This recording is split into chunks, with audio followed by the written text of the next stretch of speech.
हम doctor Anupama Mishra, lecturer Marwari college Ranchi, department TRL Nagpuri. आज class 12 कर इलेक्टिव कोर्स में हमरे नागपुरी व्याकरण पढ़ब और इकर में कारक के जानब। तो कारक कर परिभाषा ई नियर है। संज्ञा चाहे सर्वनाम कर जोन रूप से वाक्य कर दोसर शब्द कर संगे संबंध पता चलेला उके कारक कहल जाएला। संज्ञा चाहे सर्वनाम कर ऊ रूप जे वाक्य कर दूसर शब्द विशेष करके क्रिया से आपन संबंध प्रकट करेला उके कारक कहल जाएला। दूसर शब्द में कारक ऊ संज्ञा चाहे सर्वनाम के कहल जाएला जेकर में क्रिया कर होवे में कोनो योगदान होवेला, क्रिया कर संगे संबंध होवेला।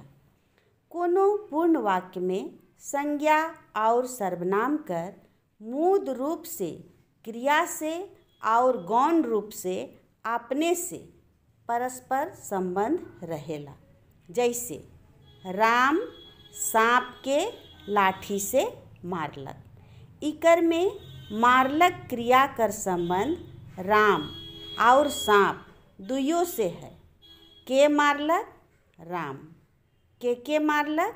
सांप के। राम और सांप कर संबंध क्रिया से तो है ये है, संगे संगे ई दुइयों में हो आपस में संबंध है।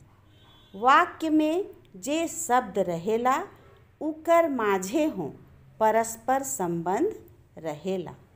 जे ई संबंध के बताएला उके कारक कहल जाएला। नागपुरी में हिंदी लखे कारक होवेला, मुदा इकर प्रयोग और चिन्हा में कटिक फरक होवेला। कई धाव नागपुरी में कारक कर चिन्हा कर लोप हो जाएला। कर्ता कारक कर चिन्हा इकर में नहीं भेटाएला और कर्म कारक में ई बगरा लोप होवेला।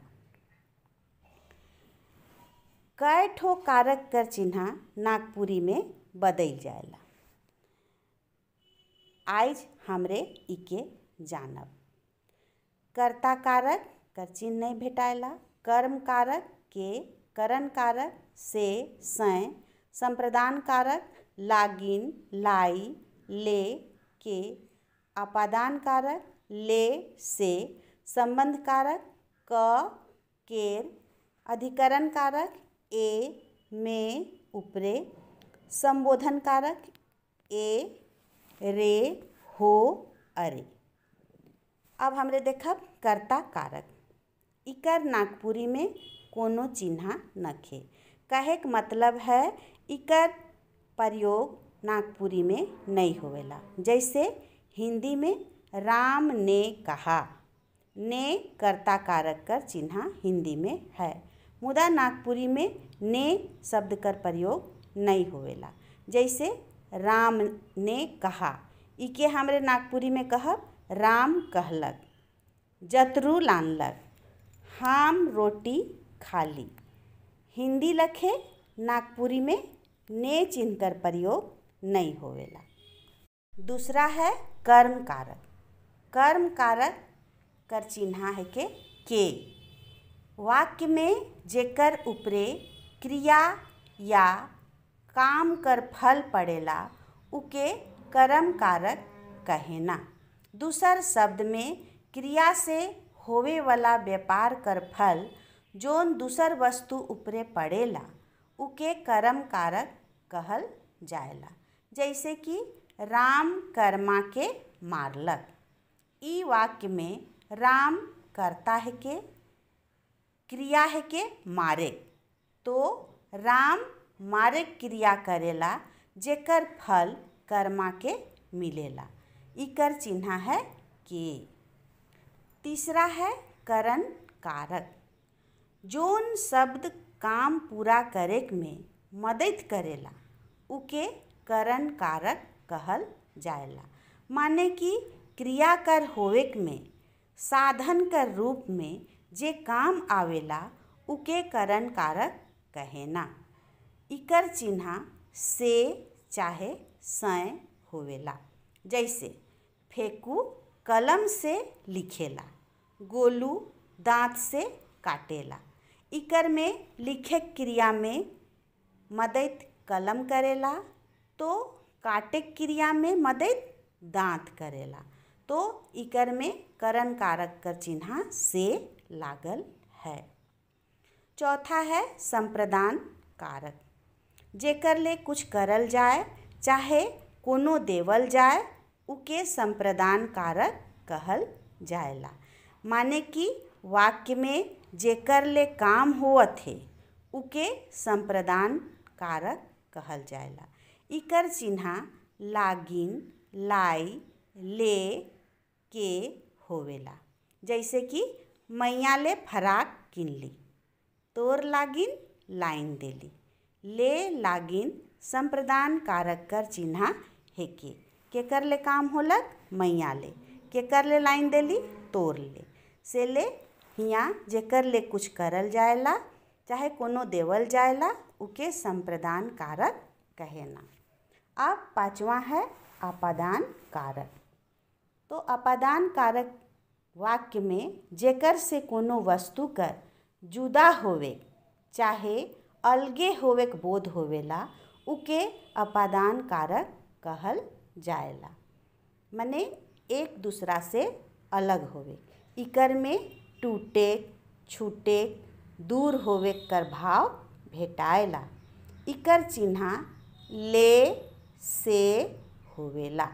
जैसे गछ ले पतई गिरलक, मोहन घर से निकसलक। गछ ले और घर से अपादान कारक है। काले की गिरे के बेरा पतई गछ से अलग होलक और मोहन अपन घर से निकसलक मने घर से जुदा होलक। से ले हियाँ अपादान कारक होवी।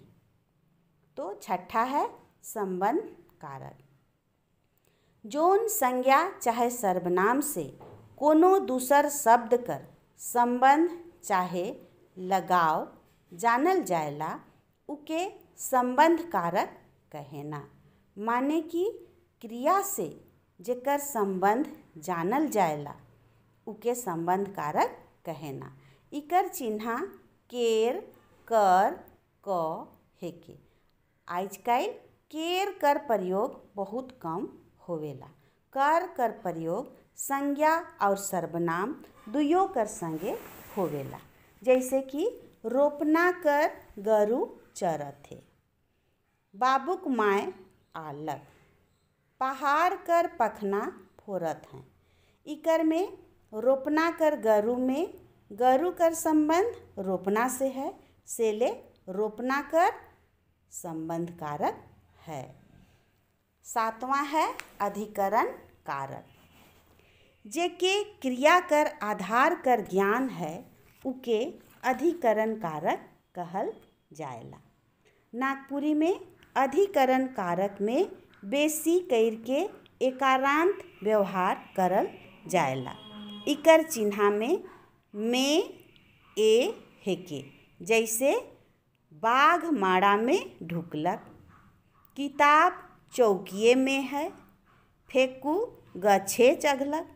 इकर में माड़ा में चौकिए गछे अधिकरण कारक है। काले की उ बाघ, किताब और फेकू ले आधा काम करत है। से ले हियाँ अधिकरण कारक होवी। तो आठवां है संबोधन कारक। संबोधन कारक है जेकर में कोनो संबोधन कर बोध होवेला। कहे के मतलब है कि खूब बुलाए चाहे सचेत करे कर भाव जेकर में रहेला। तो हम कह सकीला कि संज्ञा कर जोन रूप से के खूब बुलाए चाहे सचेत करे कर भाव मालूम चलेला उके संबोधन कारक कहल जाएला। इकर चिन्हा ए, ए हो, ए ना, ए रे, ए मन हेके। जैसे कि ए हो कहाँ जाथिस, ए ना हिने आबे, ए रे मोर संगे जाबे, रे छोड़ा र एखन मैं आवत। ई सब जे संबोधन चाहे केखो बोलायक बात होवेला उके संबोधन कारक कहेना। तो आज हमरे जान ली कारक।